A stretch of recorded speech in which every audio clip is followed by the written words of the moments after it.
Bentrovati, buon sabato telespettatrici, telespettatori di Antenna 3. Entriamo in diretta anche per questa giornata per aggiornarvi su tutti i fronti della cronaca, dell'attualità e della politica. Vi dico già che andremo fra pochissimo a Vicenza per la serata di paura e mobilitazione che si è vissuta ieri per un crollo in centro. Ci sarà Daniele Garbin con tutti i suoi aggiornamenti. Poi parleremo di comunali a Venezia, a Belluno, il conferimento della cittadinanza onoraria al CAI e ancora i prezzi del gas, dell'energia. Ci sono nuove stime preoccupanti, bisogna dirlo, relativamente al rincaro energetico, alle bollette del gas, tanta anche la cronaca. E con la cronaca partiamo da Padova, partiamo da Marta Zatta con Cristian Roque Alende, perché è stato arrestato, se non sbaglio Marta, un latitante particolarmente pericoloso che stava meditando di attuare un piano di furti nelle aziende proprio del Padovano. Ma raccontaci tutto, Marta, buongiorno.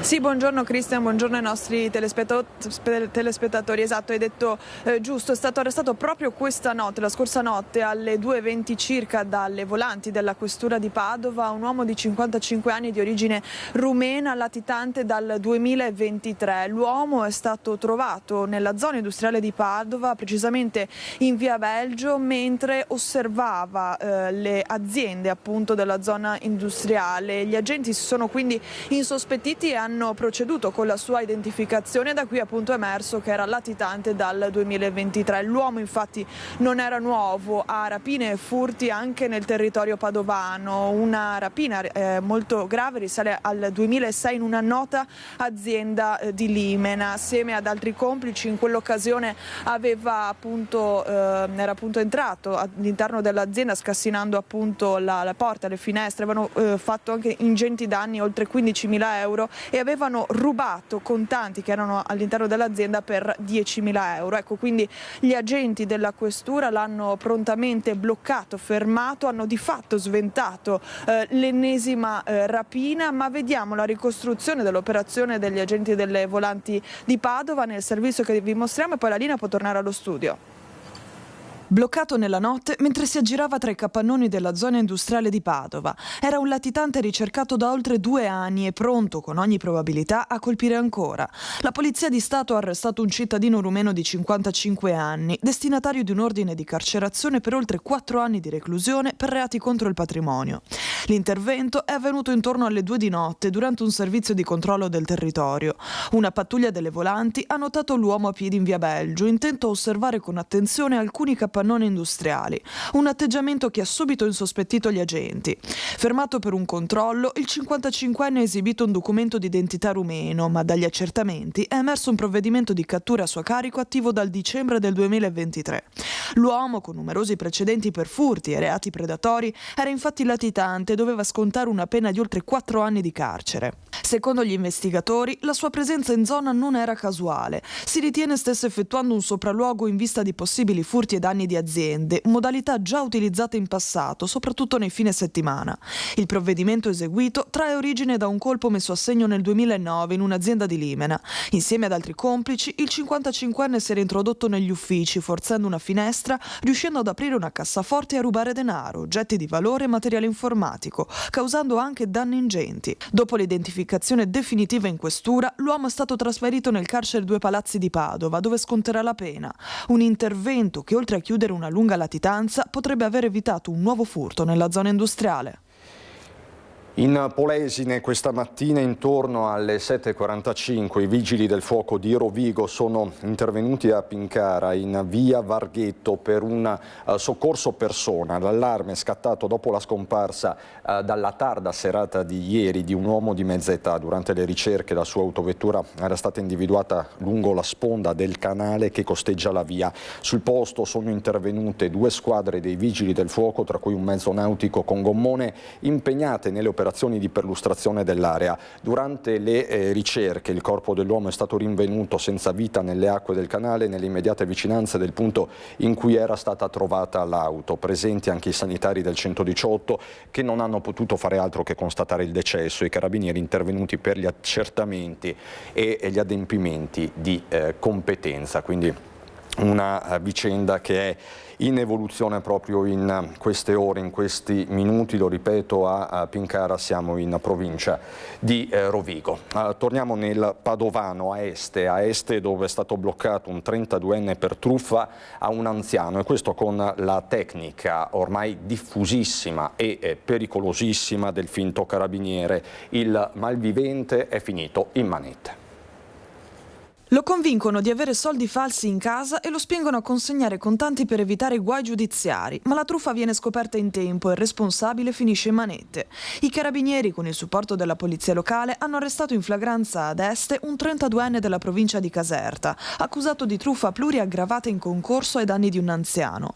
Tutto è iniziato attorno all'ora di pranzo, quando un 82enne del posto ha ricevuto una telefonata da finti carabinieri, impegnati, a loro dire, su indagini su banconote false. Raggirato dal racconto, l'anziano ha confermato di avere denaro in casa, accettando una presunta verifica da parte di personale in borghese per evitare conseguenze penali. Poco dopo si è presentato un giovane a bordo di un'auto nera. L'anziano gli ha consegnato 1.000 euro in contanti. Sempre guidato al telefono dai complici, è stato poi convinto a recarsi all'ufficio postale per prelevare altri 5.000 euro, accompagnato dallo stesso uomo.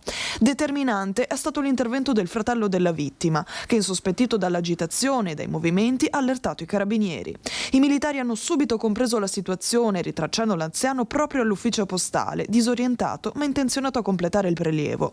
A quel punto è scattato il piano. Assistito anche dal personale in borghese della polizia locale, l'uomo ha finto di seguire le istruzioni dei truffatori, preparando una busta per la consegna. Quando il giovane si è ripresentato per ritirare il denaro, è stato bloccato dai carabinieri.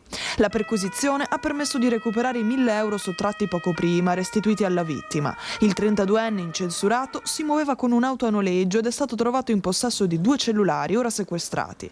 Il giudice ha confermato l'arresto, disponendo l'obbligo di dimora nel comune di residenza, la presentazione alla polizia giudiziaria e la sospensione dell'assegno di inclusione.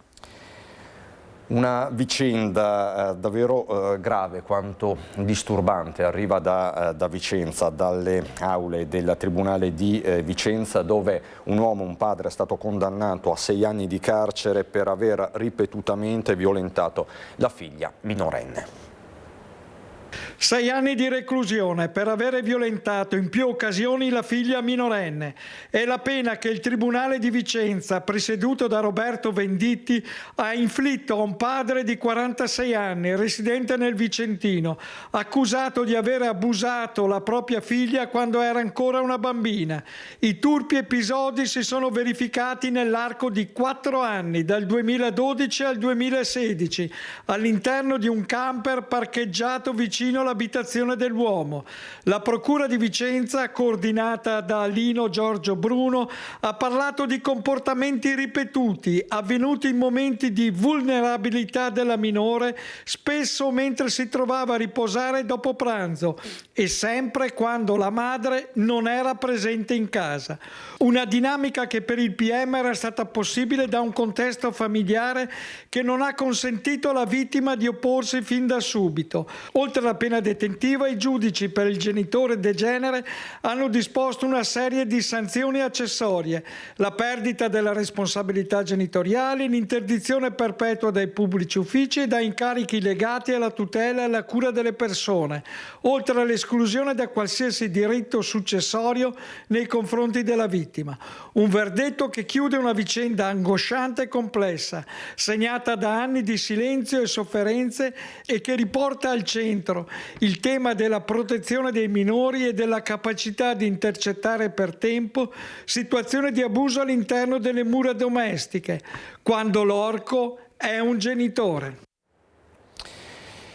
A Treviso, a Mogliano Veneto, questa vicenda che possiamo vedere anche su Treviso Today, il quotidiano online diretto da Nicola Cendron, pur di non seguire gli agenti della squadra mobile e delle volanti che lo hanno raggiunto nella sua abitazione di Mogliano Veneto per arrestarlo, un uomo si è scagliato contro di loro con tutta la sua forza, senza esclusione di colpi, utilizzando perfino un coltello da cucina, un flacone di spray al peperoncino e uno storditore elettrico. Sono dovuti ricorrere alle cure mediche per lesioni fortunatamente molto lievi. I poliziotti che nei giorni scorsi hanno avuto la sventura di dover eseguire un ordine di carcerazione nei confronti di un cittadino tunisino di 30 anni domiciliato proprio a Mogliano Veneto e pregiudicato per reati in materia di stupefacenti, contro la persona e per resistenza pubblico ufficiale. Quindi un rosario di contestazioni, di condanne, un soggetto più che noto, arcinoto. Il trentenne in particolare era stato condannato in via definitiva per maltrattamenti in famiglia, stalking e resistenza pubblico ufficiale per fatti avvenuti in provincia di Venezia risalenti al 2022. Insomma, un quadro molto complesso, molto grave e che è sfociato con questa violenza nei confronti degli agenti di polizia che stavano eseguendo un mandato di cattura, quindi nei suoi confronti. Così dunque a Mogliano Veneto. Rimaniamo sempre lungo l'asta del Terraglio, ma voltiamo pagina con la nostra Marta Marangon che si trova a Casier con Edoardo Paris per la parte tecnica. Marta adesso ci racconta di quella che è destinata a diventare una buona pratica. Saranno giorni di voto, chiaramente è silenzio elettorale, non parliamo chiaramente nel merito, ma appunto vi raccontiamo questa buona pratica. Perché Marta, che cosa accadrà a Casier? Buongiorno. Sì, buongiorno a te Cristian, ai telespettatori che ci stanno seguendo da casa. Sì, siamo a Casier e qui per la prima volta le operazioni di voto per il referendum sulla riforma della giustizia che si terranno domani, domenica, dalle 7 alle 23 e lunedì dalle 7 alle 15 si svolgeranno nella palestra delle scuole che vedete alle mie spalle. Siamo ad Ossonna, quindi nel plesso scolastico di Ossonna, ma analoga situazione c'è anche nelle scuole di Casier. Fino all'ultima tornata elettorale si votava nella scuola elementare che vedete lì dall'altro lato del parcheggio. Ora, proprio per agevolare le famiglie che prima erano costrette a tenere i figli a casa da scuola per 2, anche 3 giorni, il comune ha deciso di spostare i seggi dalla scuola alla palestra e qui appunto è iniziato ieri l'allestimento. Dentro ormai è già tutto pronto, quindi con Edoardo Paris andiamo a vedere come è stato allestito lo spazio che accoglierà appunto le cabine elettorali e gli elettori che domani e lunedì si recheranno alle urne. Ecco, come vedete lo spazio ovviamente è enorme, è quello della palestra e qui con questi separé di cartone sono stati allestiti i seggi e sono ben 7 le sezioni accolte nella palestra e qui domani i cittadini potranno venire per votare. Qui abbiamo il sindaco di Casier, Renzo Cararetto, assieme ad un presidente di seggio, Loris Zamberlan. Sindaco, avete quindi deciso di prendere questa decisione per agevolare le famiglie? Sì, buongiorno. Difatti questo era da tempo che si andava a cercare di riorganizzarci per non avere i plessi scolastici che per 3 giorni ogni votazione si andava a chiuderli e dunque mettere a disagio 400 famiglie tra Dosson e Casier. Pertanto abbiamo allestito in palazzetto qui a Dosson i 7 seggi e nel palazzetto a Casier i 4 seggi e dunque insomma credo che sia una ulteriore novità per i cittadini di Casier e soprattutto per tutte le famiglie che hanno i bambini bambini a scuola e che non occorre che diventino matti per poter trovare assistenza per loro. Certo, quindi una buona pratica, dicevi tu Christian inizialmente, che oltre che a Casier si fa anche in altri comuni come per esempio Zero Branco, dove si voterà comunque nelle palestre, anche se comunque rispetto alla totalità dei comuni e dei 670.000 elettori che sono chiamati alle urne in provincia di Treviso, la percentuale di coloro che potranno usufruire di questo nuovo spazio per votare, che non va appunto ad impattare sulle elezioni, è un numero ovviamente esiguo. Qui abbiamo anche presidente di seggio Loris Zamberlan, una novità insomma anche per voi. Sì, buongiorno a tutti, una novità assoluta anche per noi. Io sono uno degli 11 presidenti del comune di Casier, di cui 7 sono qui ad Osson, e abbiamo sempre votato nelle scuole, e quest'anno per la prima volta in questo referendum si vota in palestra.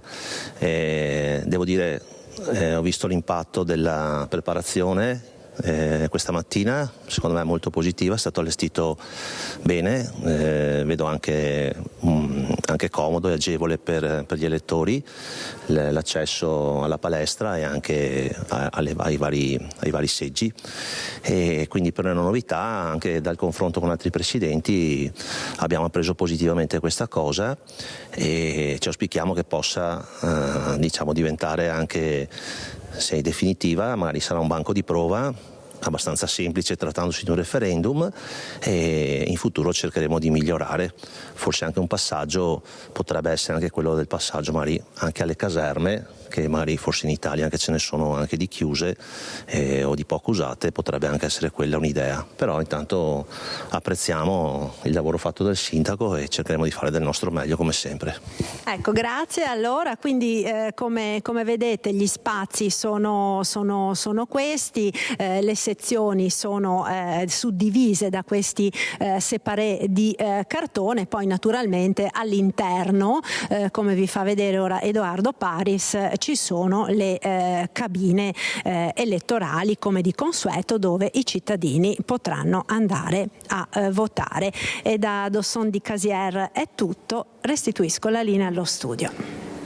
Grazie alla nostra Marta Marangon con Edoardo Paris. Questa dunque la buona pratica di Casier, questo per garantire la continuità didattica nelle scuole. E mi dicono dalla regia, mi dice Alberto Pivetta, che dovremmo essere pronti con Daniele Garbin da Vicenza. Ecco, lo vedo Daniele, buongiorno Daniele, che si trova appunto a Vicenza con Simone Squarcina per la parte tecnica, e che adesso ci aggiorna, ci dà tutti gli aggiornamenti dopo una notte difficilissima per il capoluogo berico, con il cedimento di una parte di palazzo del territorio. Buongiorno Daniele.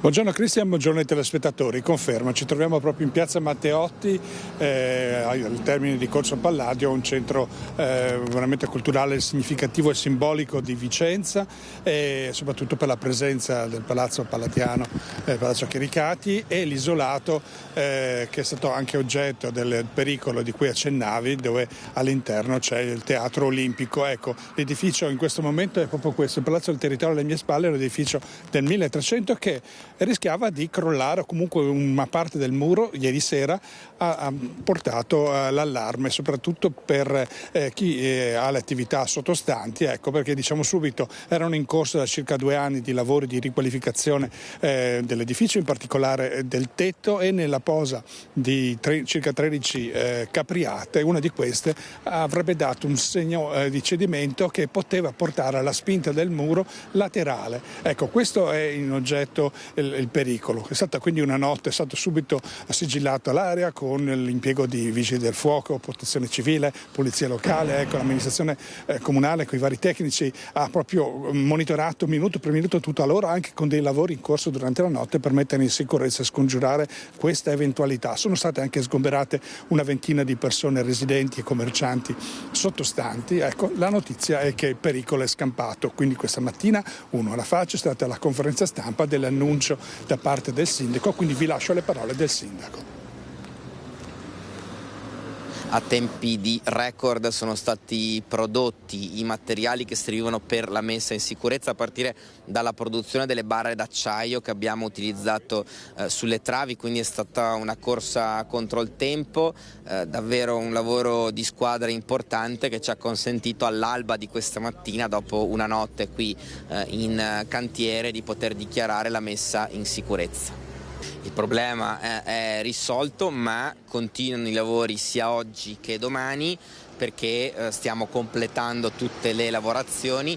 Ci siamo concentrati ovviamente in una prima fase sulla messa in sicurezza, perché l'obiettivo era riaprire la strada, consentire di riaprire alle attività economiche che insistono su Leva degli Angeli e Piazza Matteotti. Ora ci dedichiamo a tutte le lavorazioni ulteriori per definire e rifinire, diciamo così, le lavorazioni.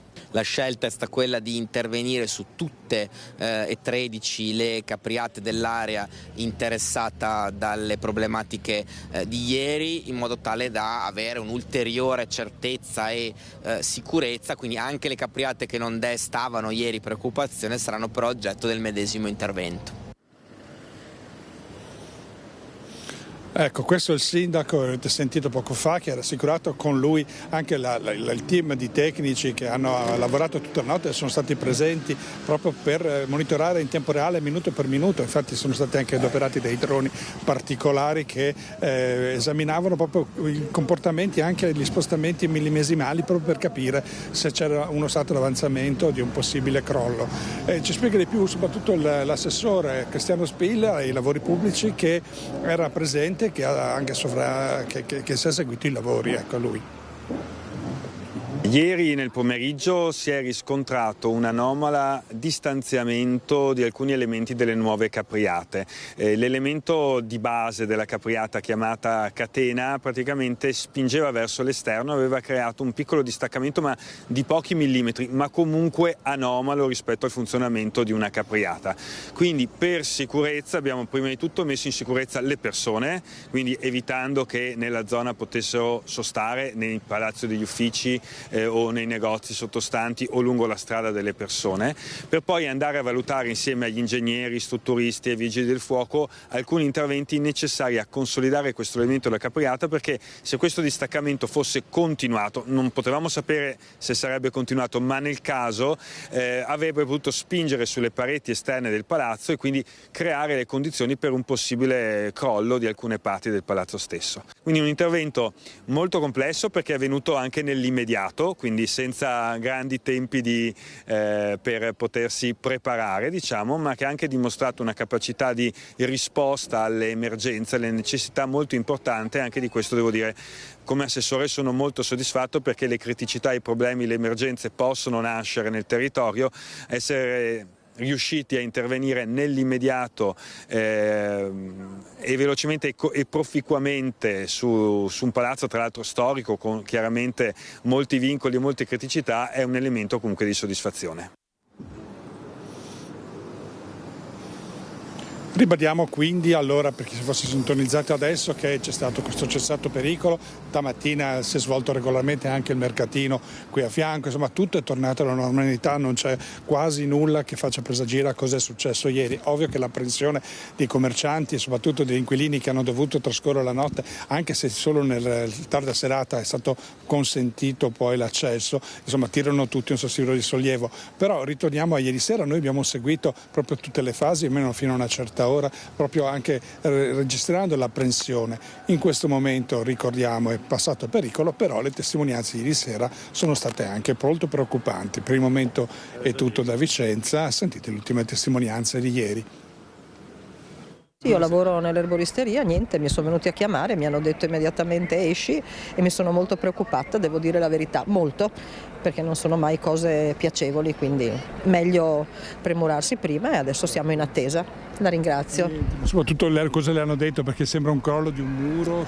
Pare che stia crollando il palazzo di fronte, antistante, quindi gentilmente sia veloce ed esca. Ecco. Io sono passato proprio nel momento in cui hanno transennato tutto, che appunto hanno detto che un ingegnere è sceso giù dicendo di evacuare immediatamente Sorio, perché stavo andando dentro a Sorio, e in quel caso lì dunque Da lì sono qua fermo, ma non c'è nessuna informazione, non ho nessuna informazione in me. Sei spaventato? Beh, in quel momento devo essere sincero, sì, perché bastavano 30 secondi, ero dentro al solito, ma che comunque non si è risolto tutto per adesso a livello personale. Però sì, c'è un po' di preoccupazione dappertutto perché è un palazzo anche un po' particolare, cioè, diciamo. Adesso nel Bellunese in Cadore, una delle notizie di questi giorni, il cordoglio per la morte sul Monte Bianco di questo papà 43enne, Carlo Chiodini, viveva a Pozzale di Pieve di Cadore. Vi mostro il servizio realizzato dalla nostra redazione di Belluno. Parliamo di un uomo molto noto in tutto il Cadore, ma non solo in Cadore, anche a Magnago, quindi nel vicino Friuli. Lutto per le comunità di Pieve di Cadore e di Magnago. Carlo Chiodini, 43 anni, è morto ieri in un incidente sul Monte Bianco e lascia un figlio di soli 7 anni. L'uomo era originario di Magnago, in provincia di Pordenone, ma da anni risiedeva a Pozzale di Pieve di Cadore, di dove sono originari la madre Carolina e i nonni materni, ed è qui che è maturato il suo amore per le montagne. L'incidente è avvenuto in Francia, a 3.400 metri di quota, sul Grand Flambeau, poco distante dal confine italiano in Alta Savoia. Una frana ha colto di sorpresa il gruppo di cui faceva parte, che era composto da 3 alpinisti italiani, tra cui una guida. Secondo quanto comunicato dalla gendarmeria di alta montagna delle Hautes-Alpes, Chiodini è morto sul colpo, mentre una seconda persona ha riportato fratture multiple. La guida è rimasta illesa. L'alpinista è ferito, è stato recuperato e trasportato in elicottero all'ospedale di Annecy. La tragedia è avvenuta durante un corso per aspiranti guide organizzato dal Collegio Guide Alpine del Friuli, Venezia Giulia. Sul posto sono intervenuti i soccorritori francesi e le autorità competenti, impegnati nelle operazioni di recupero e nella ricostruzione dell'esatta dinamica dell'incidente. Cordoglio è stato espresso alla famiglia della vittima da parte delle amministrazioni comunali sia del paese di origine che di quello di residenza. E ritorniamo sul dramma che si è consumato ieri a Padova. È precipitato sotto gli occhi di tanti studenti universitari che si preparavano a entrare nelle aule presenti nella torre di economia del complesso Pioveco Nord dell'Università di Padova in via Bassi.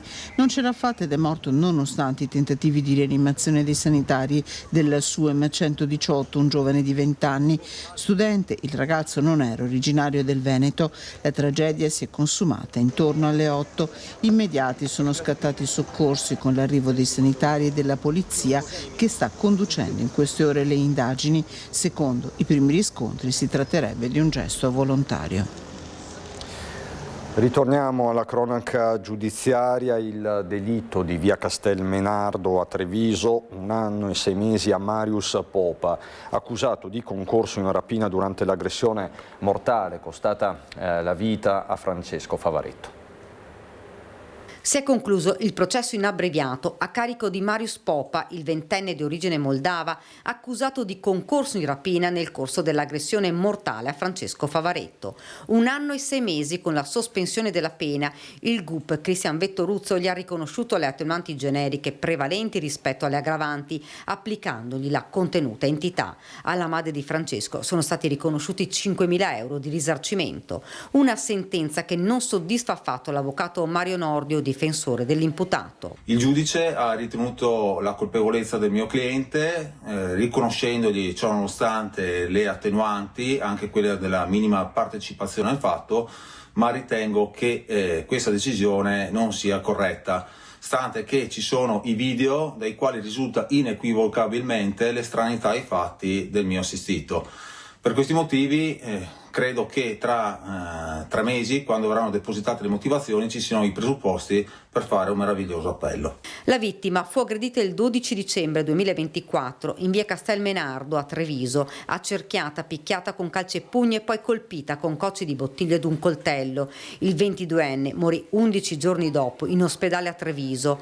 Marius Popa non partecipò all'aggressione mortale, ma è stato ritenuto dagli inquirenti responsabile dal punto di vista morale di rapina in concorso. Secondo l'avvocato Nordio, il video che riprende l'aggressione avrebbe invece rivelato un'altra verità. Dal video che è agli atti risulta che il cliente non solo non abbia partecipato all'aggressione, all'azione predatoria nei confronti della vittima, ma altresì risulta una condotta ostacolatrice, tanto che lo stesso prende e cerca di distanziare e staccare uno dei corrissanti dalla vittima. Insomma, avrebbe tentato di bloccare uno degli aggressori. Per questo motivo, ha concluso il legale, lette le motivazioni ricorreremo in appello. In corte d'assise intanto si sta svolgendo il processo a carico degli altri 3 ragazzi accusati invece di concorso in omicidio volontario aggravato dall'intenzione di effettuare una rapina. Un minore è stato già condannato in abbreviato a 8 anni, altri 5 ragazzini dovrebbero accedere alla messa alla prova.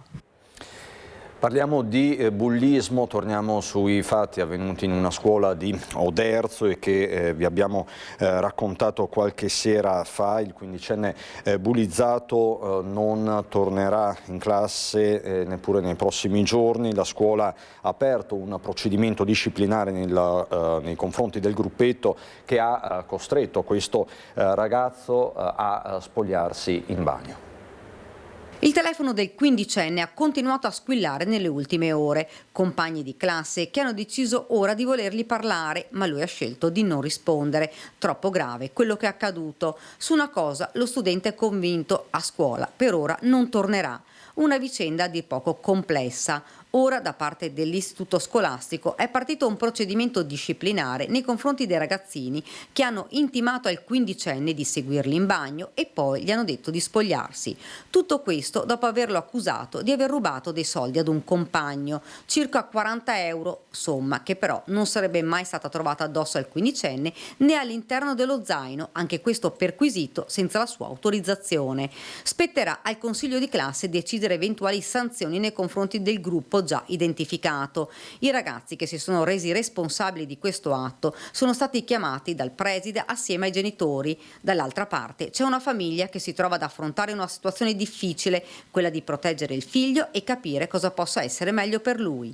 Si tratta, che si voglia o meno, spiega lo psicoterapeuta Mirko Casteller, di atti di bullismo. Anche in questo caso una domanda dobbiamo porcela: chi dà il diritto a qualcun altro di giudicare l'altro? Indipendentemente dalla situazione che si è creata, quella che emerge ancora una volta è l'arroganza da parte di qualcuno nel permettersi di giudicare nell'ambiguità di un atto qualche altra persona. Ragazzi che sono la conseguenza di una società dove il più forte ha l'arroganza di avere il controllo sull'altro. Quindi non scandalizziamoci se qualcuno ti mette in un angolo, ti chiede di spogliarti perché vuole verificare lui e non le forze dell'ordine se tu hai commesso qualche atto penale non adeguato. Ognuno di noi si permette di avere l'arroganza di un ruolo, in qualche modo di giudicare l'altro. Questa è una deriva che a mio avviso nella società è molto molto delicata. Grave caso di violenza domestica, di maltrattamenti in famiglia, andiamo a Udine. Ti ammazzo, non sei una buona madre e non sei capace di crescere i figli. Questa è solo una delle frasi minacciose rivolte alla moglie, accompagnate in alcuni casi da percosse. Tutto in presenza delle 2 figlie minori. L'uomo, un cittadino di nazionalità straniera di 49 anni, è stato condannato dal giudice per l'udienza preliminare Maria Rosa Persico alla pena di 2 anni e 20 giorni di reclusione con rito abbreviato. La richiesta dell'accusa era stata più pesante, 3 anni e 4 mesi. I fatti, secondo quanto accertato dagli inquirenti, si riferiscono al periodo dal 2016 in poi fino al 29 aprile del 2025 e sono avvenuti ad Udine. In questo periodo, a cadenza più o meno settimanale, l'imputato dava in escandescenza e durante le liti lanciava nella stanza bottiglie di plastica piene, frutta e il telecomando del televisore.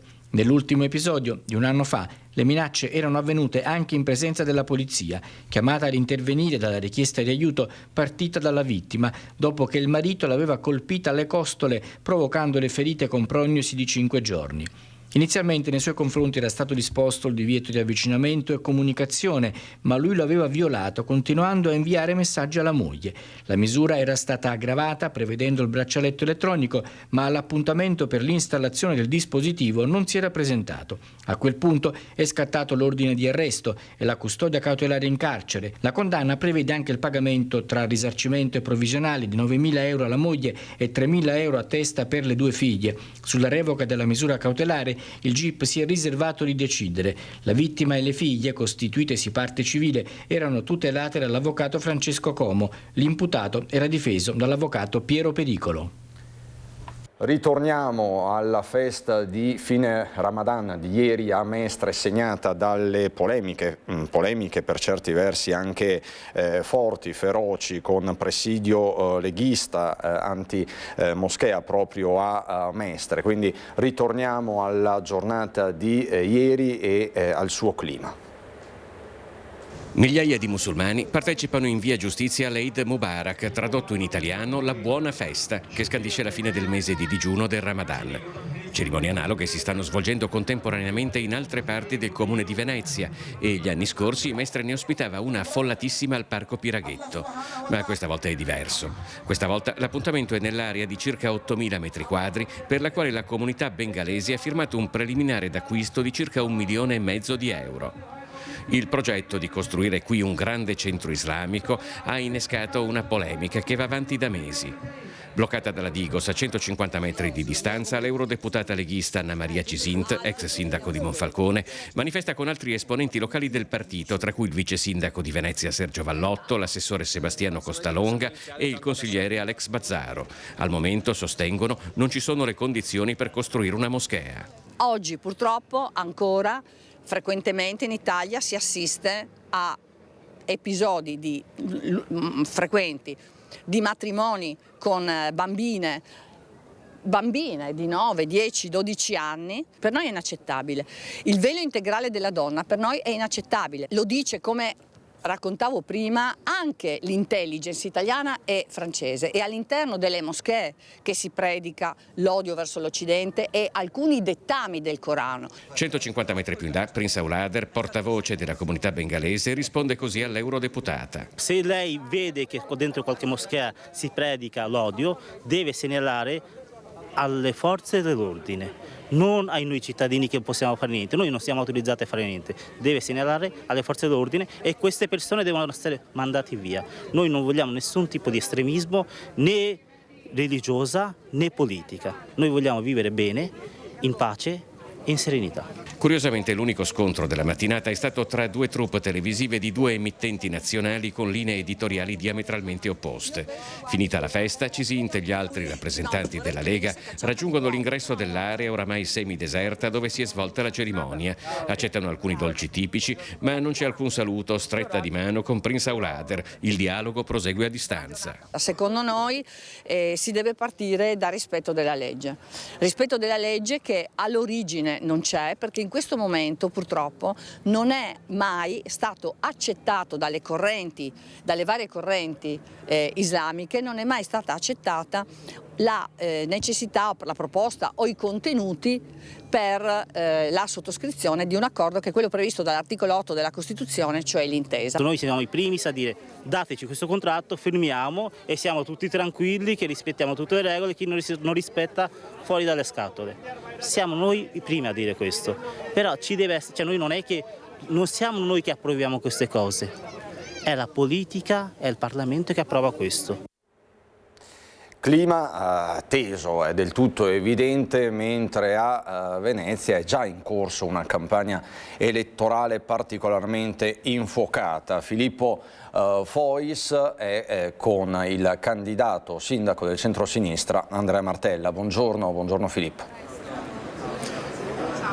Buongiorno Cristian, buongiorno ai telespettatori di Antena 3. Noi prendiamo la linea da Marghera, da via Paleocca, dove è appena stata aperta una sede elettorale, potremmo definirlo un certo di ascolto e di confronto con l'elettorato. Martella. Sì, è una sede elettorale, ma per noi fare politica e fare campagna elettorale è ascoltare le persone, i cittadini, i loro bisogni, i loro problemi e cercare di condividere delle proposte per risolvere. È quello che stiamo facendo in tutto questo periodo. Oggi, aprendo questa bella sede a Marghera, ce ne saranno altre nei prossimi giorni, nei vari luoghi della città, e in questo modo affineremo la nostra proposta di cambiamento.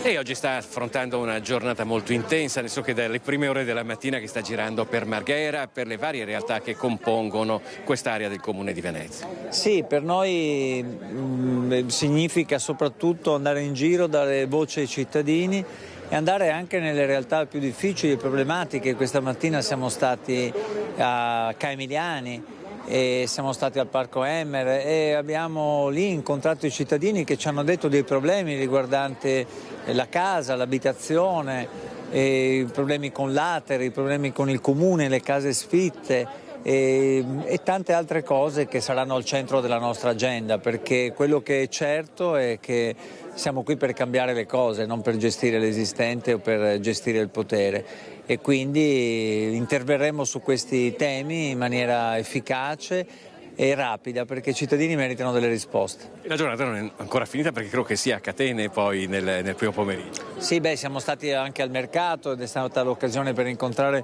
moltissime persone, per stringere mani, per sentire anche quell'affetto che è fondamentale in momenti come questo, e poi proseguiremo nel pomeriggio un incontro con le realtà associative e sportive, e poi a Catene, poi anche in altri luoghi. Così come ieri siamo stati a Tessera, e prima ancora ad Ese, e insomma continuiamo in un modo che è quello che sarà anche il nostro metodo di governo: ascolto dei cittadini e cambiamento. Grazie ad Andrea Martella, candidato sindaco per il centro-sinistra alle prossime elezioni comunali di Venezia. Restituiamo la linea allo studio. Grazie Filippo Fois con Simone Merlo da Marghera. Alterniamo laguna e montagna. Andiamo adesso a Belluno dalla nostra Tiziana Bolognani, che ci racconta una giornata importante non solo per la città ma per le terre alte, perché si è svolta nelle scorse ore la cerimonia di consegna della cittadinanza onoraria alla sezione cittadina del CAI. Si è da poco conclusa la cerimonia di consegna ufficiale della cittadinanza onoraria di Belluno alla sezione del CAI di Belluno, Francesco Terribile.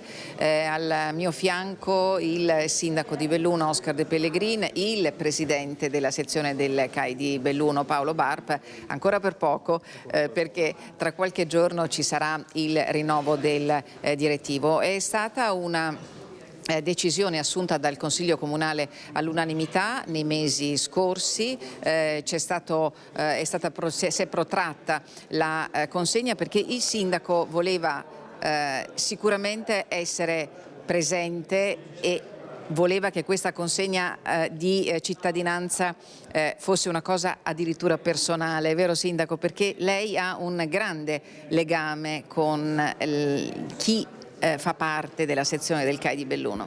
Assolutamente sì, volevo essere presente alla consegna di questa cittadinanza e ringrazio comunque tutto il Consiglio Comunale che si è espresso all'unanimità, perché il lavoro fatto in questi anni anche col Presidente Paolo Barp è stato importante su tenere un lavoro importante sui sentieri, sui bivacchi, per rendere la montagna più sicura, per far crescere la cultura della montagna. E questo è tutto il grande lavoro che ha svolto il CAI con tanti giovani, che è riuscito a intercettare, e credo che questo lavoro vada valorizzato, e quindi avevo veramente piacere esserci, e anche perché il Presidente Barp mi ha tesserato col CAI, quindi da tesserato volevo doppiamente essere qui oggi a questa consegna, e dobbiamo essere tutta la città di Belluno onorati di avere consegnato la cittadinanza a una sezione veramente che 130 anni che opera per le nostre montagne, e credo che con anche l'auspicio che possa continuare così per rendere la montagna sempre più sicuro,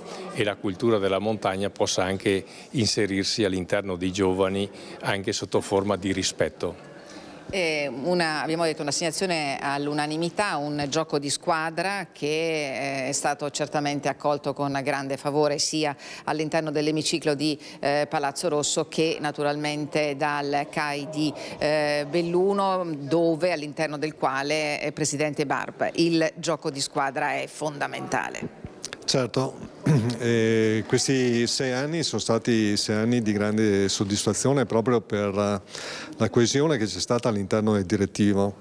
Io non ricordo assolutamente sedute dove ci siamo arrabbiati, c'è stato ma abbiamo sempre accolto tutte le proposte con una condivisione massima e da qui credo la squadra è stata vincente. Voi Presidente siete testimoni e custodi anche del territorio bellunese, lo fate con orgoglio. Beh, certamente. Ricordiamo innanzitutto che siamo all'interno di un parco, è un parco nazionale, è uno dei parchi più importanti d'Italia ed è un parco che asseconda molte anche le nostre richieste, che ci aiuta anche, per esempio, anche nella sistemazione e nella manutenzione straordinaria dei sentieri attraverso i contributi, ma che ci aiuta costantemente attraverso la sua opera, attraverso i carabinieri forestali e quelli della biodiversità. Sono, come si può dire, iniziative che ci portano a essere tutti quanti nella stessa strada tracciata. E questo è importante perché l'ambiente naturale che ci troviamo è un ambiente incontaminato. Ecco, allora rendiamoci conto dell'ambiente che abbiamo. Ecco. Grazie Tiziana Bolognani con Stefano Bozzi per la parte tecnica. Domani a Pontida a mezzogiorno i funerali del leader storico della Lega Umberto Bossi. Il Veneto si sta organizzando, i leghisti veneti si stanno organizzando per raggiungere Pontida tra commozione e ricordi personali e politici.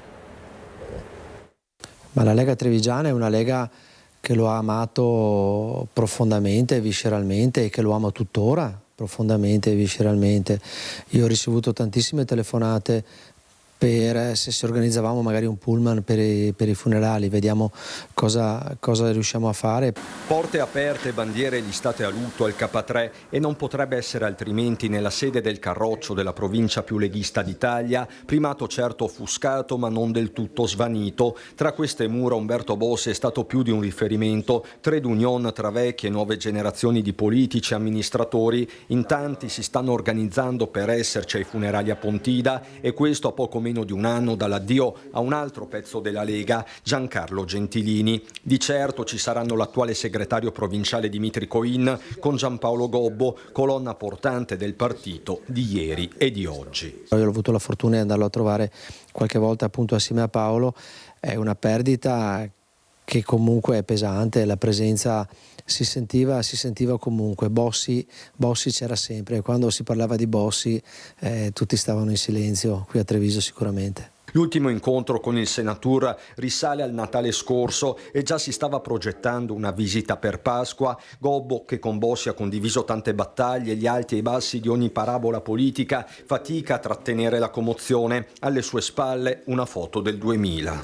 Un uomo del popolo, un vero uomo del popolo, con degli ideali e con un coraggio enorme. Un grande uomo, un maestro di vita per me. Cosa le ha insegnato?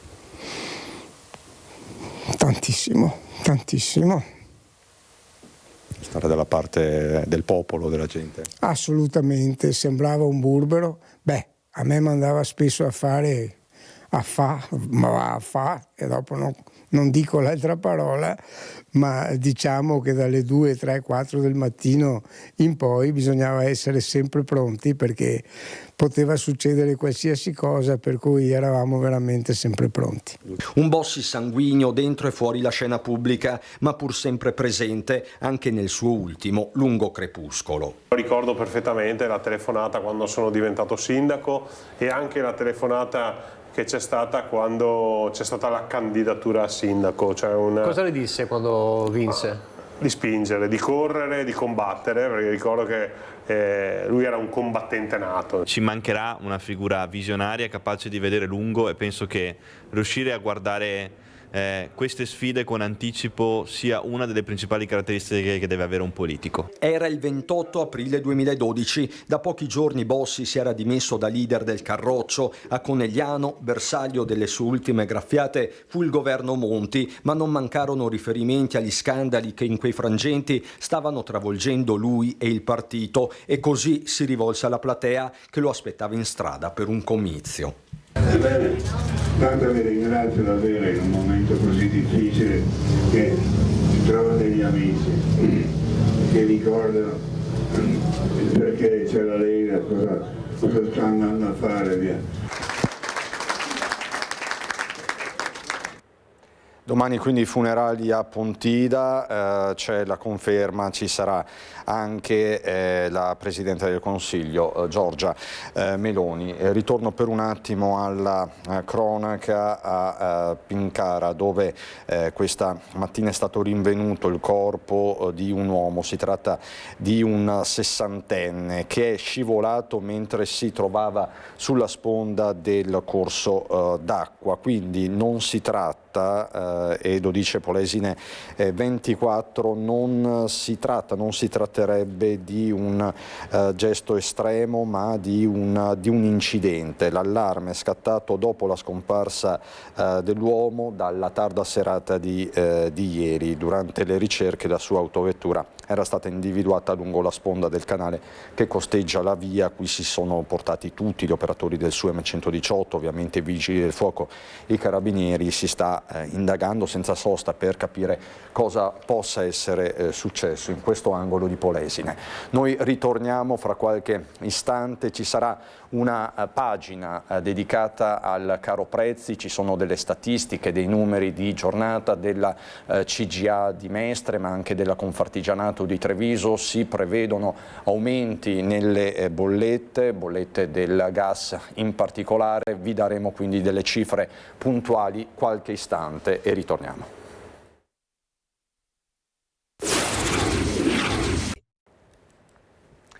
Di nuovo in diretta in questo sabato, in questo primo sabato di primavera, ma c'è poco da stare sereni se si guarda agli aumenti soprattutto i costi energetici. È l'allarme di questi giorni. Sapete anche che il governo è intervenuto per quanto concerne le pompe di benzina, ma il quadro è molto complesso. Non è solo questione dei prezzi alla pompa, quindi del diesel, ma anche del gas. C'è una fotografia aggiornata della CGA di Mestre che è stata diffusa nelle scorse ore e da qui partiamo.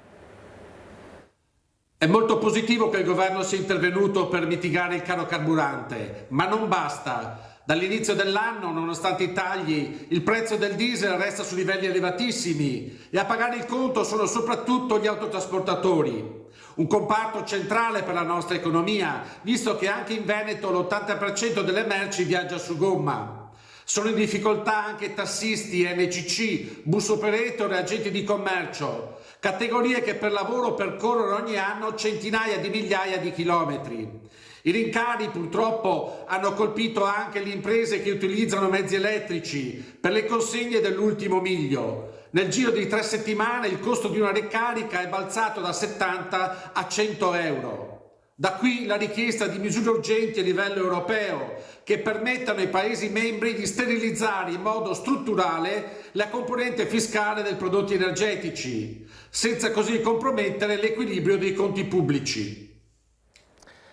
Questa è la fotografia della CGA di Mestre che da settimane sta monitorando quello che accade in Medio Oriente e le ripercussioni sulla filiera, sulle filiere venete e del nord-est, dove i costi di produzione in agricoltura, quindi siamo nel settore primario, non in quello della logistica che è comunque trasversale, sono cresciuti ben del 30%. punto, e c'è da registrare, adesso ve lo facciamo sentire, l'appello all'Unione Europea del presidente di Coldiretti Vicenza, che si trova con il nostro Mirko Cavallin. Per la parte tecnica c'è Alessandro Costacurta.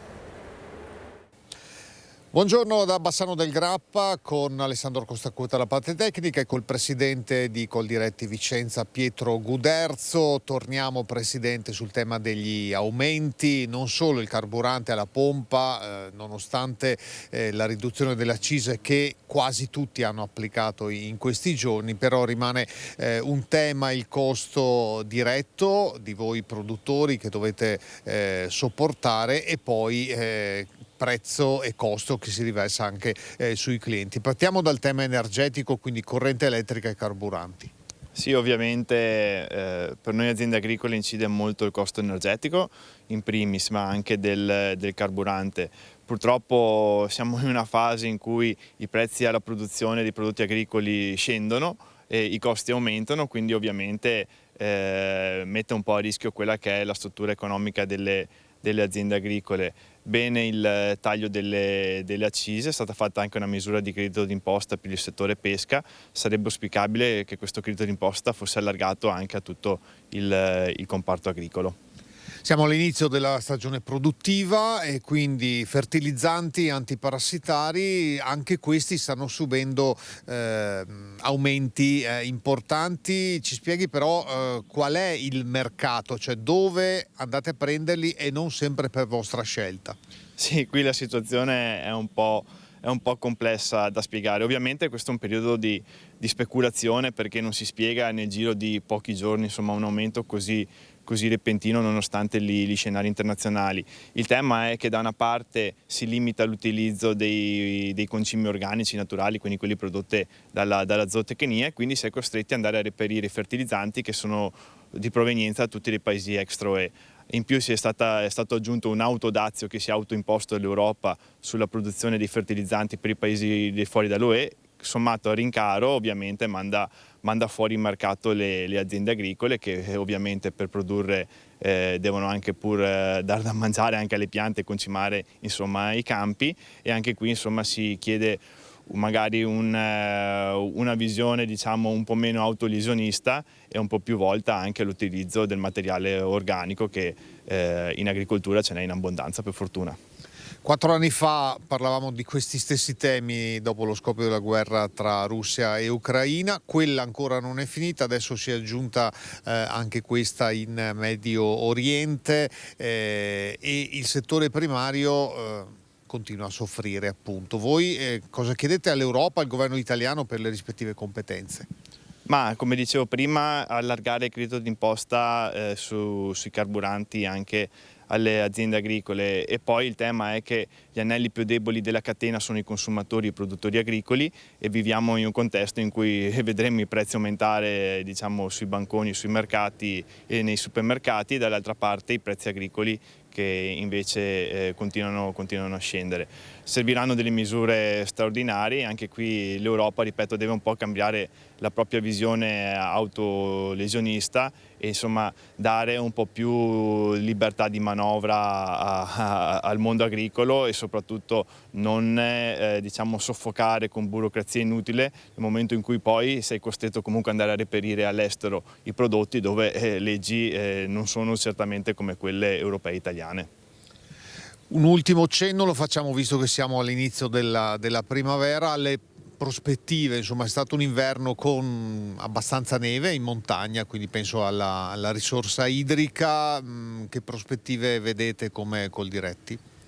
Ma adesso al di là della neve o non neve, c'è un tema ovviamente che è quello delle acque, e anche lì noi abbiamo sempre spinto, insomma, per attuare una politica di gestione delle acque che vada in favore, insomma, del mondo agricolo. Poi purtroppo subiamo quelli che sono gli scenari internazionali, vediamo cosa sta succedendo con il prezzo del latte, che purtroppo è crollato, lo stesso è accaduto i cereali, quindi anche qui sarà da fare dei ragionamenti sia a livello nazionale che a livello regionale per strutturare delle filiere che diano valore ai prodotti agricoli, soprattutto quelli di qualità, penso a tutto il discorso delle DOP e IGP, in modo tale da ridistribuire anche il valore di prodotti così importanti lungo tutta la filiera e che si arrivi insomma a dare dignità anche al lavoro degli agricoltori. Grazie a Pietro Guderzo, presidente di Coldiretti Vicenza. Alessandro Costacuta, la parte tecnica. Da Bassano è tutto, a voi. Grazie davvero. Possiamo vedere anche questo studio del consorzio CAEM che è stato diffuso dalla Confartigianato Imprese Marca Trevigiana. Lo possiamo leggere ancora una volta da Treviso Today, se possibile. Grazie mille alla regia di Alberto Pivetta. Gas nella bolletta di marzo, possibili aumenti tra il 12 e il 16% in più rispetto a gennaio. Per il presidente degli artigiani trevigiani non è più rinviabile una riforma del mercato elettrico del gas, puntare sull'efficientamento dei processi produttivi e sull'autoproduzione e autoconsumo con il fotovoltaico. Di caro prezzi si è parlato tra l'altro ieri in Camera di Commercio di Belluno Treviso, all'interno nell'ambito di un importante convegno internazionale dove si è espresso anche il vescovo di Treviso che ha detto fondamentalmente basta speculare, aumentare i prezzi è ingiusto, così il vescovo. Che la guerra è ingiusta e la guerra crea drammi, catastrofi. Da noi crea questo aumento di prezzi che non è giusto e che dovrebbe rivolgersi ad altro, l'economia dovrebbe costruire relazioni di pace. È un messaggio preciso rivolto a chi sta speculando sulla guerra, quello del vescovo di Treviso Michele Tomasi, che ancora una volta si mette a fianco delle famiglie. Il caro spesa altera la quotidianità, incide sulle relazioni e la capacità di futuro, e proprio di futuro in questi giorni si sta parlando in Camera di Commercio, con Treviso che sta ospitando il 17° Forum internazionale per l'informazione sulla salvaguardia della natura, presenti e collegati giornalisti, esperti e ricercatori da tutto il mondo, rappresentanti di governo dalla Spagna alla Germania, passando per Uruguay e Stati Uniti. Programma ambizioso che deve però fare i conti con le contingenze del periodo, su tutte la guerra in Iran e le ripercussioni sul mercato energetico. Perché purtroppo le navi che passano per il Stretto di Hormuz non sono solo quelle legate agli idrocarburi, ma bensì anche le merci che vanno in entrata e in uscita verso l'Asia, verso l'Oriente, e questo va a riflettere ovviamente sul carrello della spesa. Noi abbiamo la borsa merci qui che tratta i cereali, tratta i vini, tratta le carni bianche, e già questo è un termometro che avevamo, direi, in diretta. L'ente camerale registra quindi gli aumenti, non solo quelli alla pompa di benzina, dove peraltro è intervenuto proprio l'esecutivo con un taglio temporaneo alle accise, ma potrebbe non bastare. E io mi auguro che quanto prima si risolva o rallenti, insomma, possa rimettersi in moto il flusso delle navi che sono bloccate, però se questo non accadrà le cose cominciano a diventare ancora più serie. Il governo è intervenuto abbassando le accise, io mi auguro che ci siano anche altri interventi perché credo che la cosa andrà molto più a lungo. Intanto la Camera di Commercio cerca di aprire nuovi mercati. Dopo l'America Latina, a metà giugno a Castelbrando si ospiterà un forum con Australia e Asia. Che sono mercati in crescita, ma anche perché c'è tanta italianità in quei paesi. In Australia c'è 1,5 milioni di italiani. Si farà perché insomma, questa guerra mi auguro che non duri una vita e che quindi quanto prima si chiuda e dare prospettive alle nostre imprese. Ragioni dell'economia, quella delle imprese, quella domestica, che mai devono prescindere dalla dimensione umana. Però pensiamo anche a tutte le popolazioni che vengono uccise in questo periodo, tutti quelli che vengono distrutte le case, i villaggi, la possibilità stessa di avere una possibilità di futuro. Aiutiamo in Terra Santa, aiutiamo in Ucraina e poi impariamo a difendere il bene della pace.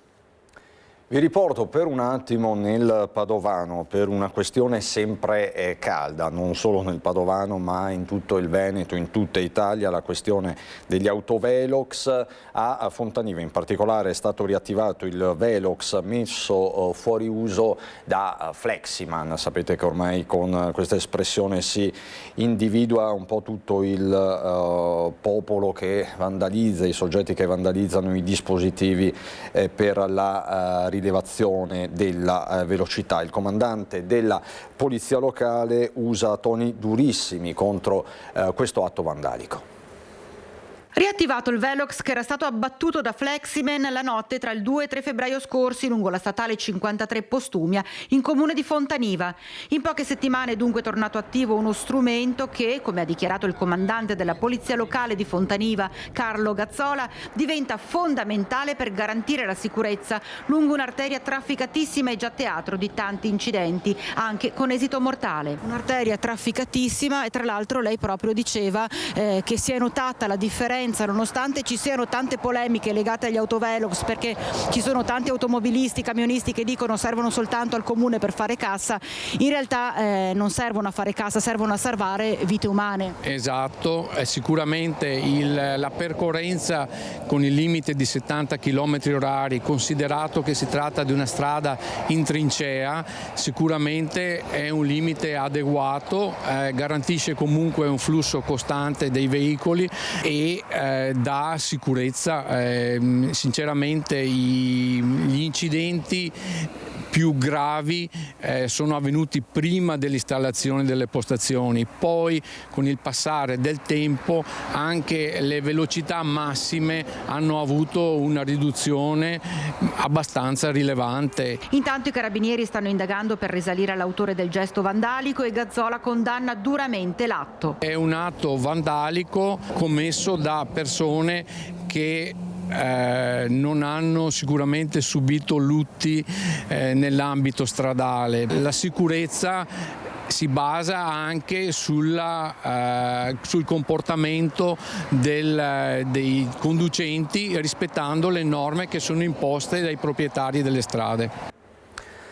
Questo è il quadro di giornata, questi gli eventi, i fatti del territorio a nord-est. Adesso possiamo aprire il nostro approfondimento, non è ancora collegata. Allora andiamo in pubblicità, facciamo così, parleremo poi con la dottoressa Dal Palù di disturbo bipolare. Fra pochissimo ritorniamo in studio.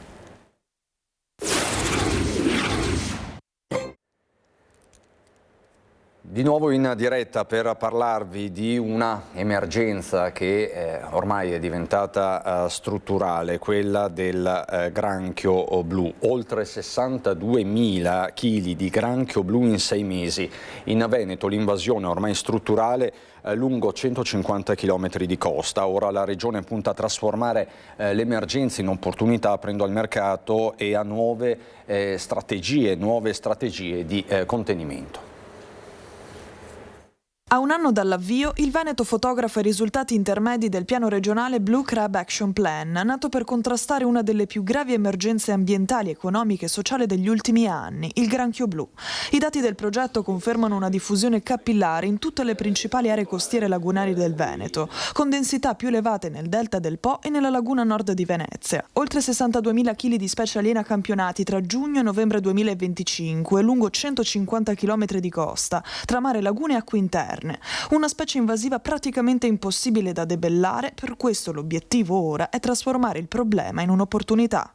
C'è una certezza, dicevo, qual è? Che questa specie non è possibile debellarla, quindi eradicarla del tutto, per cui c'è la convinzione e la consapevolezza che bisogna convivere con il granchio blu. Quindi l'obiettivo qual è? In primis è quello di mettere in sicurezza gli allevamenti di bivalvi.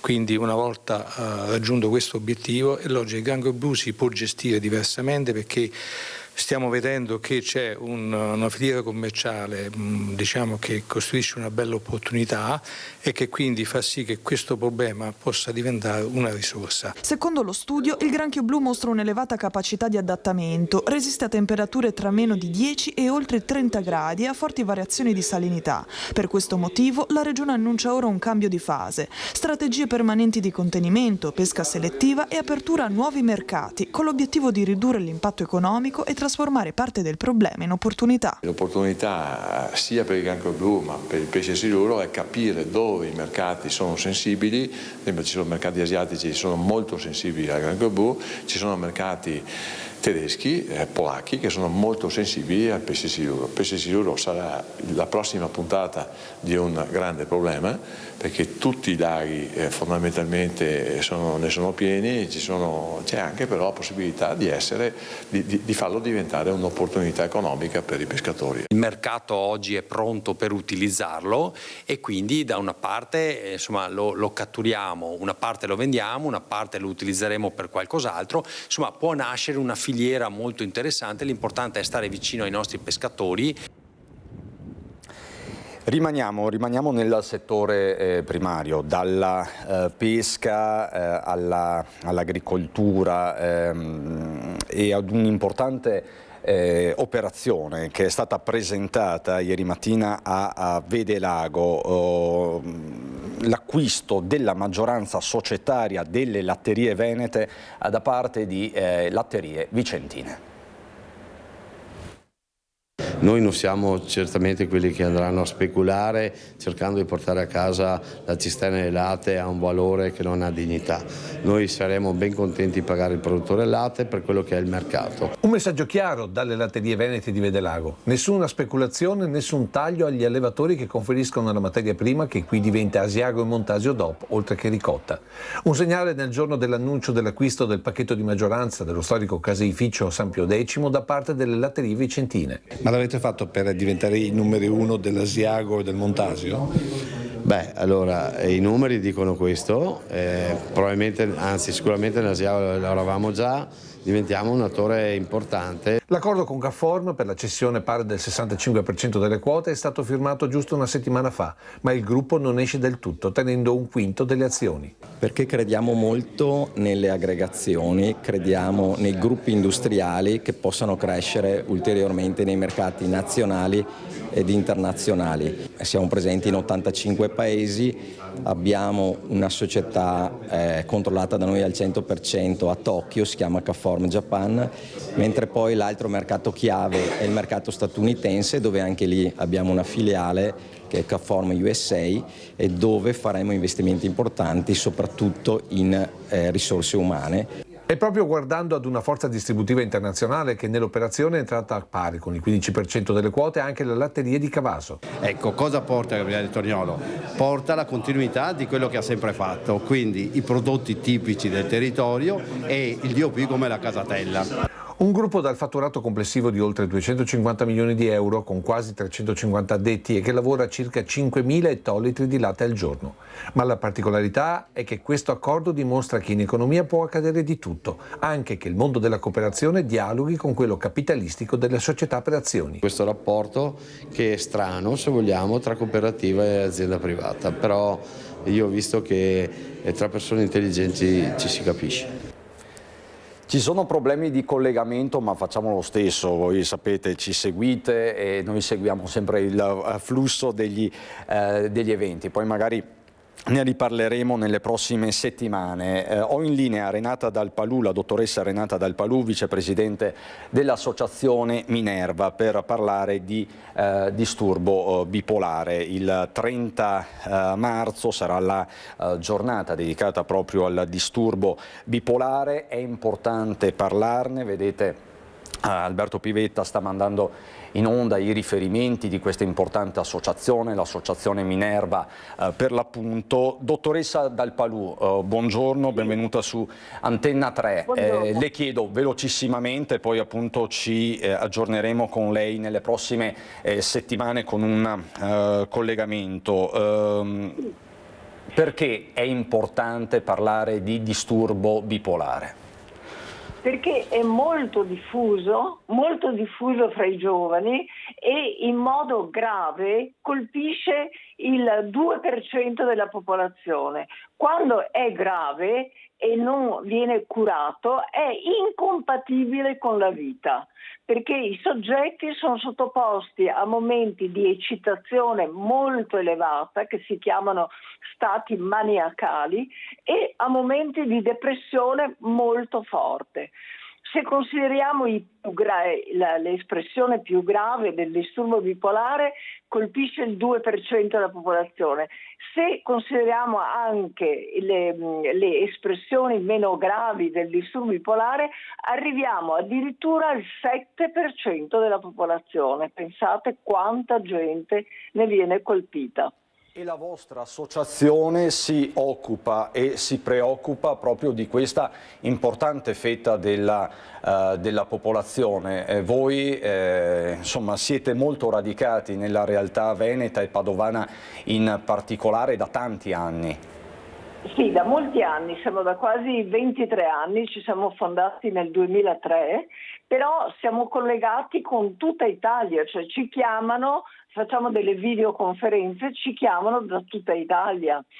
Quindi ci arrivano, insomma, seguiamo molte persone anche con questi collegamenti, con queste videoconferenze, seguiamo molte persone in tutta Italia, cioè non seguiamo i pazienti, ma seguiamo i familiari, perché il comportamento dei familiari verso un paziente che soffre di questa patologia è importantissimo, è metà della cura.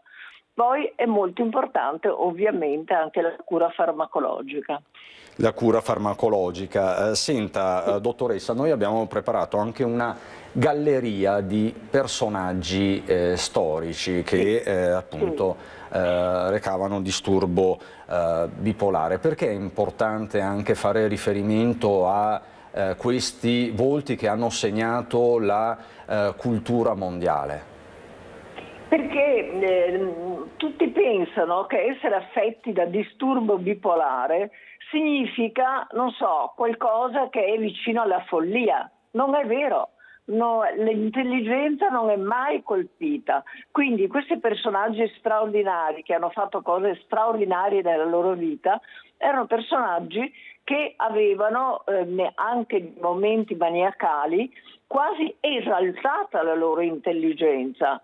Ecco, è molto diverso il disturbo bipolare che facilmente molti psichiatri non preparati confondono anche con la schizofrenia, per dire, ma la schizofrenia è un disturbo dell'intelligenza, mentre qui siamo di fronte a un disturbo dell'umore. L'intelligenza non è compromessa. Ecco, questo è molto chiaro, un disturbo dell'umore che può essere trattato, i soggetti possono essere accompagnati in un percorso e per questo c'è l'associazione Minerva che può aiutare gratuitamente anche coloro che soffrono proprio di questo disturbo. Senta dottoressa, nelle immagini che stiamo vedendo, ecco, ci dica un po' di nomi. Vediamo Kafka. Per esempio, non so, Van Gogh, infatti la giornata mondiale del disturbo bipolare è il 30 marzo, che è l'anno di nascita di Van Gogh. Van Gogh ha sofferto di momenti maniacali, diciamo che nei momenti ipomaniacali è stato il massimo della sua produzione. Poteva fare anche 10 bellissime tele che spediva al fratello Teo. Ecco, poi, non so, per dire Hemingway, purtroppo tutti questi grandi personaggi che hanno sofferto molto di disturbo bipolare, la loro vita si è conclusa col suicidio, perché il grande pericolo del disturbo bipolare grave è il suicidio. Cioè, quello che veramente colpisce molto in questa patologia sottovalutata è che molti di questi personaggi si suicidano. Per esempio Virginia Woolf era bipolare, e si è suicidata. E poi l'altro grande pericolo è la solitudine, ci si ritrovano molto soli queste persone.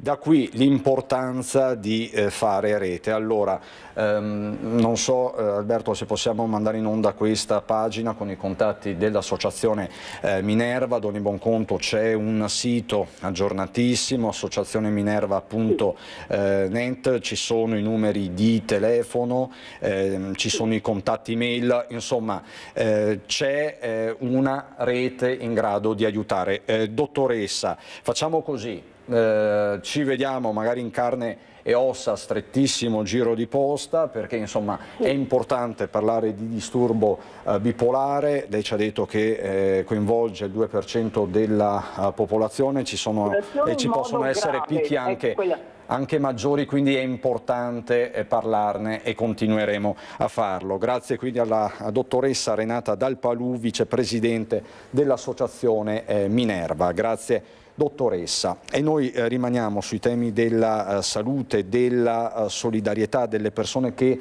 si mettono a disposizione degli altri. Ritorna la grande iniziativa di AIL. Non è solo un uovo di cioccolato, ma un gesto che può fare la differenza. Con un contributo minimo di 15 euro, le uova di Pasqua AIL sostengono la ricerca scientifica, i centri ematologici e l'assistenza ai pazienti affetti da leucemie, linfomi e mieloma. A Treviso e nei comuni vicini sono oltre 180 le postazioni attive, grazie all'impegno di circa 600 volontari che cercheranno di vendere 20.000 uova. Tutte le donazioni che ci faranno i donatori in questi giorni serviranno appunto a questo, sostenere i malati nel loro percorso di malattia e sostenere gli ospedali che assistono e curano i nostri malati. Sostengono fondamentalmente progetti di ricerca, Università di Padova, Gimema di Roma, l'IST di Mendola, l'ematologia, il centro trapianti di Treviso, lo IOV di Castelfranco, l'assistenza oncoematologica e pediatrica su tutto il territorio della provincia di Treviso e l'acquisto di apparecchiature sofisticate con borse di studio per l'ospedale di Treviso. Tra loro anche gli alpini, da sempre in prima linea quando si tratta di solidarietà. È un'iniziativa che noi sosteniamo con il cuore. E c'è anche chi sceglie di contribuire con un piccolo gesto, ma dal grande valore. È una bella iniziativa sempre, quando si tratta di aiutare la salute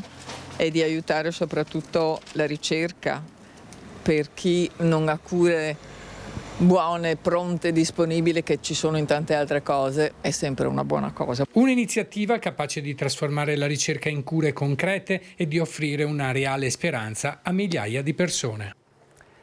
Siamo alle battute finali, vi ricordo i fatti principali di giornata a partire dall'esito tragico di una ricerca persona in Polesine a Pincara questa mattina intorno alle 7:45 con i vigili del fuoco di Rovigo che sono intervenuti in via Varghetto. L'allarme è scattato dopo la scomparsa dalla tarda serata di ieri di una 60enne della zona. Durante le ricerche la sua autovettura era stata individuata lungo la sponda del canale che costeggia la via. Da lì le ricerche, vigili del fuoco, operatori sanitari del SUEM 118, carabinieri.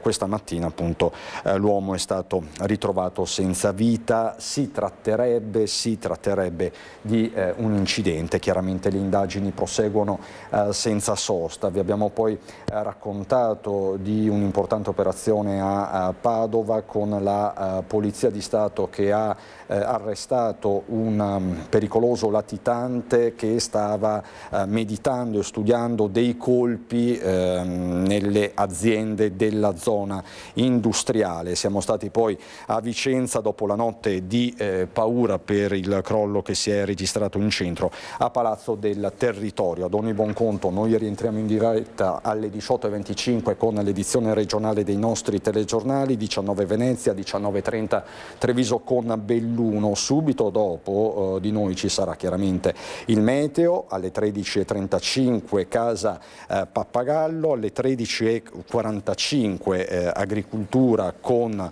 Lucio Zanato, e poi nel pomeriggio ci sarà anche la replica di agricoltura, il talk show, la nostra trasmissione di prima serata. Quindi un pomeriggio da non perdere su Antenna 3. Intanto saluto e ringrazio dalla regia Alberto Pivetta e Marco Gagliazzo. Buon proseguimento su Antenna 3.